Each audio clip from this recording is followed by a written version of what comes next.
Assalamualaikum warahmatullahi wabarakatuh. Perkenalkan, nama saya Presa Wahdati Maisro dengan NIM 2400024123. Tugas mata kuliah Hukum Ketenagakerjaan kelas D. Di sini saya akan memaparkan poin-poin apa saja yang terkait pidato yang telah disampaikan dan dijelaskan sebelumnya. Tugas ini yaitu tentang apa saja problem hukum ketenagakerjaan. Problem hukum ketenagakerjaan ada 8 poin. Nanti di sini saya akan menjelaskan apa saja poin-poinnya yang termasuk ke dalam problem hukum ketenagakerjaan. Poin pertama yaitu aturan atau kebijakan yang menimbulkan perdebatan. Wow, poin ini membahas tentang apa nih? Problem pertama adalah terkait regulasi khususnya Undang-Undang Cipta Kerja. Undang-undang ini sejak awal memang menimbulkan banyak perdebatan di masyarakat. Sebagian pihak menilai bahwa undang-undang ini mempermudah investasi dan membuka lapangan kerja. Namun di sisi lain banyak pekerja yang merasa bahwa aturan ini justru mengurangi perlindungan terhadap hak-hak mereka. Bahkan Mahkamah Konstitusi sempat menyatakan undang-undang ini inkonstitusional bersyarat, yang menunjukkan bahwa dari sisi hukum pun masih terdapat persoalan. Hal ini menunjukkan bahwa dalam pembuatan kebijakan perlu adanya keseimbangan antara kepentingan ekonomi dan perlindungan ketenagakerjaan. Poin selanjutnya yaitu lapangan pekerjaan dan pengangguran. Masalah kedua adalah terbatasnya lapangan pekerjaan. Pandemi COVID-19 menjadi salah satu faktor yang memperparah kondisi ini. Banyak perusahaan mengalami kerugian sehingga terpaksa melakukan efisiensi. Contohnya, banyak pekerja yang dirumahkan tanpa upah, mengalami pemotongan gaji, bahkan terkena PHK massal. Dampaknya tentu saja sangat besar, terutama bagi masyarakat yang bergantung pada penghasilan sehari-hari. Hal ini menunjukkan bahwa ketahanan sektor ketenagakerjaan di Indonesia masih perlu diperkuat. Poin selanjutnya yaitu perselisihan hubungan kerja. Selanjutnya ada perselisihan antara pekerja dan pengusaha. Konflik ini sering terjadi karena adanya ketidakseimbangan posisi tawar. Pekerja seringkali berada pada posisi yang lebih lemah dibanding pengusaha. Oleh karena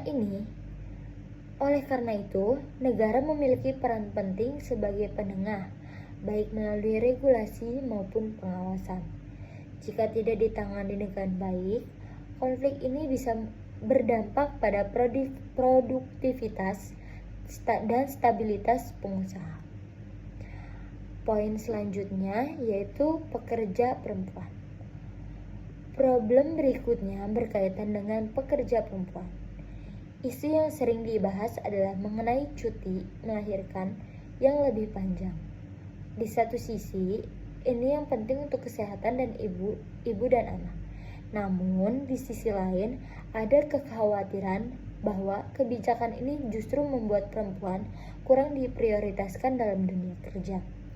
Sehingga tantangannya adalah bagaimana menciptakan kebijakan yang adil tanpa menimbulkan diskriminasi bagi perempuan. Poin selanjutnya yakni pekerjagi atau kemitraan. Selanjutnya adalah pekerjaan di luar hubungan kerja formal, seperti pekerja di ekonomi digital atau gig economy. Contohnya seperti driver ojek online atau freelance. Meskipun mereka memiliki fleksibilitas waktu kerja, namun seringkali tidak mendapat jaminan sosial dan perlindungan hukum yang memadai. Ini terjadi tantangan baru dalam hukum ketenagakerjaan karena model kerjanya berbeda dari sistem konvensional. Selanjutnya adalah digitalisasi dan dunia kerja. Pekerjaan teknologi juga membawa perubahan besar dalam dunia kerja. Banyak pekerjaan yang mulai tergantikan oleh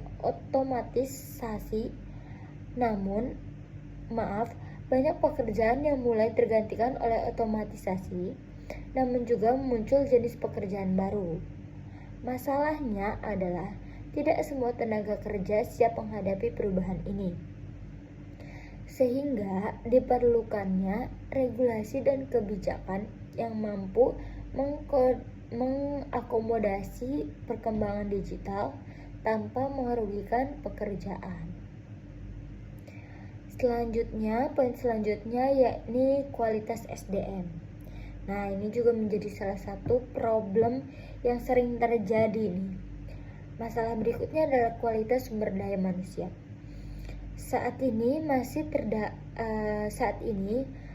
terdapat ketidaksesuaian antara pendidikan dan kebutuhan industri. Banyak lulusan yang belum siap kerja karena kurangnya keterampilan praktis. Hal ini menunjukkan pentingnya perbaikan sistem pendidikan dan pelatihan kerja agar lebih relevan dengan kebutuhan pasar. Poin selanjutnya yakni pekerja migran Indonesia. Problem yang paling kompleks adalah terkait pekerja migran Indonesia. Masih banyak PMI yang berangkat secara non-prosedural yang membuat mereka rentan terhadap berbagai bentuk kejahatan. Ada contohnya, saya akan memberikan contohnya. Contohnya seperti perdagangan manusia, kekerasan fisik dan praktis hingga eksploitasi tenaga kerja. Ada juga nih contoh yang kita sering sekali dengar, yaitu kasusnya yang ini ya, TKI yang ke Kamboja. Nah, itu TKI yang ke Kamboja, pekerja migran Indonesia, dia itu berangkat tanpa surat-surat yang sah atau ilegal. Nah, itu jadi kurangnya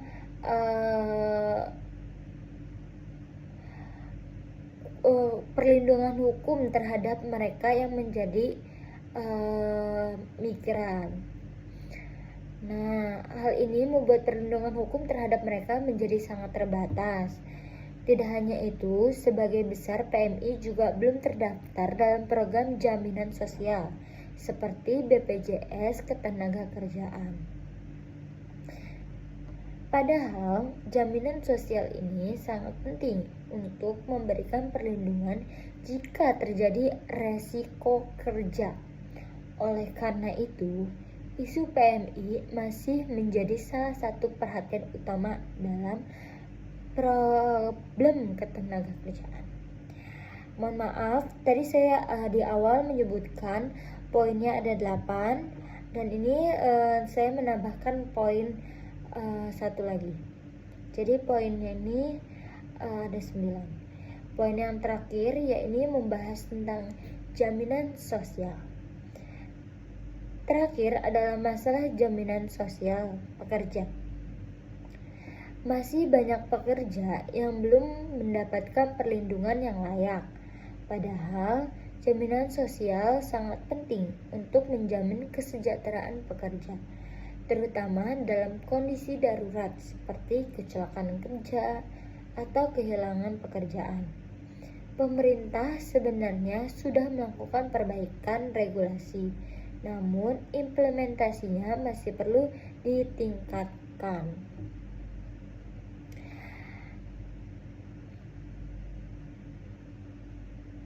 Rekomendasi.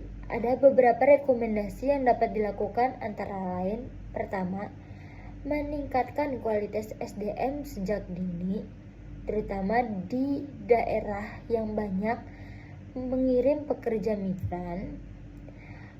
Kedua, memperkuat peran pemerintah daerah dan lembaga terkait dalam pengawasan dan perlindungan tenaga kerja. Ketiga, memperluas kerja dengan negara tujuan melalui perjanjian yang resmi.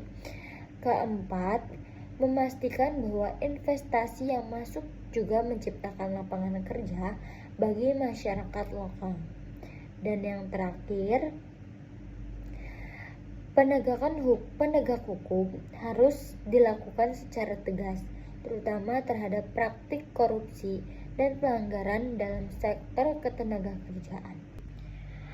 Dari berbagai permasalahan yang telah dibahas, dapat saya simpulkan bahwa sektor ketenagakerjaan di Indonesia masih menghadapi tantangan yang cukup kompleks dan multidimensional, mulai dari regulasi seperti Undang-Undang Cipta Kerja yang masih menimbulkan pro dan kontra, keterbatasan lapangan pekerjaan akibat kondisi ekonomi dan pandemi, sehingga perselisihan hubungan kerja yang menunjukkan adanya ketimpangan antara pekerja dan pengusaha.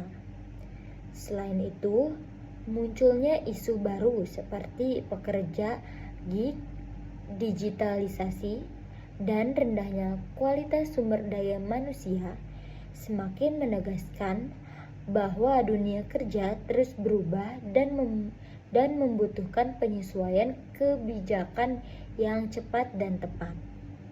Permasalahan pekerja perempuan dan pekerja migran Indonesia juga menunjukkan bahwa perlindungan tenaga kerja belum sepenuhnya merata, dan masih terdapat kelompok yang rentan terhadap diskriminasi maupun eksploitasi. Ditambah lagi dengan masih belum optimalnya jaminan sosial.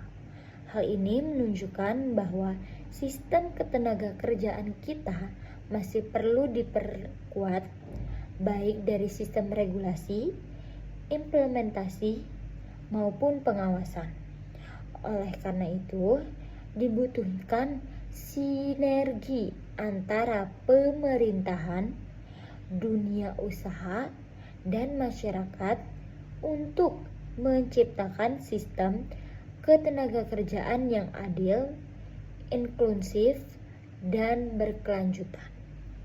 Adapun saran yang dapat saya sampaikan sebagai langkah perbaikan ke depan, ada beberapa saran yang dapat dilakukan. Yang pertama, pemerintah perlu melakukan evaluasi dan penyempurnaan kebijakan ketenagakerjaan agar mampu menyeimbangkan kepentingan investasi dengan perlindungan hak kerja. Yang kedua, peningkatan kualitas sumber daya manusia harus menjadi prioritas utama melalui pendidikan yang relevan dengan kebutuhan industri serta pelatihan kerja yang berkelanjutan. Yang ketiga, pengawasan terhadap perusahaan dan pelaksanaan regulasi harus diperkuat agar tidak terjadi pelanggaran hak tenaga kerja. Keempat, perlindungan terhadap pekerja migran di Indonesia perlu ditingkatkan, baik melalui kerjasama internasional maupun penguatan sistem penempatan yang legal dan aman. Kelima, pemerintah juga perlu memastikan bahwa seluruh pekerjaan termasuk pekerjaan informal dan gig mendapatkan akses terhadap jaminan sosial. Dan yang terakhir, yakni kolaborasi antara pemerintahan, sektor swasta, dan masyarakat sangat diperlukan agar terciptanya ekosistem ketenagakerjaan yang lebih inklusif, adaptif terhadap perubahan, dan maupun peningkatan kesejahteraan seluruh tenaga kerja di Indonesia. Demikian yang dapat saya sampaikan, kurang lebihnya saya mohon maaf jika ada kesalahan penyampaian atau ada salah-salah kata. Demikian, saya ucapkan terima kasih atas perhatian teman-teman. Wassalamualaikum warahmatullahi wabarakatuh.